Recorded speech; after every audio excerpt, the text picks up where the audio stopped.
বন্ধুরা আজকে আমার রেসিপি ভেজ বার্গার আর ফ্রেঞ্চ ফ্রাইস।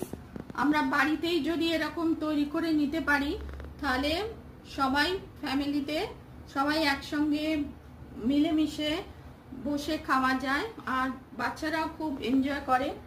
প্রথমে বার্গার ব্রেডটাকে আমি একদম লো আঁচে মাখন দিয়ে একটু এপিট ওপিট গ্রিস করে নিয়েছি।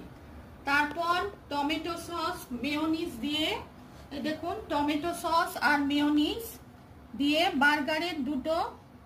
বার্গার ব্রেড দুটোকে সস লাগিয়ে নিয়েছি। তারপর প্যাটিটা তৈরি করার জন্যে আলুটা সেদ্ধ করে নিলাম, তারপর বিভিন্ন ভেজিটেবল সেদ্ধ করে নিলাম। রিফাইন অয়েলে পেঁয়াজ রসুন আলু সেদ্ধ ভেজিটেবল নুন হলুদ কাশ্মীরি মির্চ ধনে গুঁড়ো জিরে গুঁড়ো গরম মশলা সব একসঙ্গে মিশিয়ে তারপর নেড়ে চেড়ে আদাও দিয়েছিলাম, সব একসঙ্গে মিলে মিশে একটা পুর তৈরি করলাম।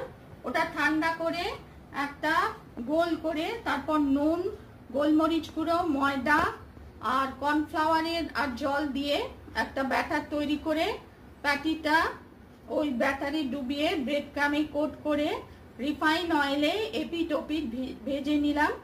তারপর প্যাটিটা রাখলাম। তারপর আমি দেখিয়ে দিচ্ছি শসা টমেটো আর পেঁয়াজ রেখেছি, তারপর চিজ স্লাইস রেখেছি আর তারপর আমি বার্গার ব্রেডটাকে দিয়েছি। এইভাবে তৈরি করলাম ভেজ বার্গার আর ফ্রেঞ্চ ফ্রাইস তৈরি করলাম। রেসিপি পছন্দ হলে লাইক করবেন, চ্যানেলটিকে সাবস্ক্রাইব করার অনুরোধ রইল। দেখিয়ে দিচ্ছি ভেজ বার্গার সব শসা টমেটো পেঁয়াজ সব কিছু দিয়ে আমি এটা তৈরি করেছি। রেসিপি পছন্দ হলে লাইক করবেন, চ্যানেলটিকে সাবস্ক্রাইব করার অনুরোধ রইল। ভেজ বার্গার এবং ফ্রেঞ্চ ফ্রাইস টেস্টি রেসিপি।